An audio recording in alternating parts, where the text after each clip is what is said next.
toisen kierroksen, johon starttaa 9 ratsukkoa. Juuri sain tiedon, että Mikael Valman ja Ilatos Van Bonsheva ei startaa, joten toisen kierroksen aloittaa Salon ratsastusseurasta Joonas Suoranta Galazzo.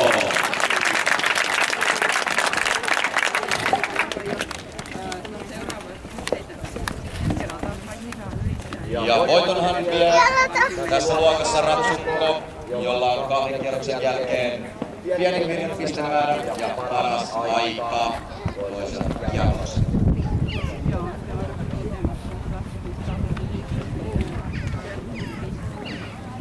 Joonaksella Galazzolla ensimmäiseltä kierrokselta rasitteena on 10 virhepistettä.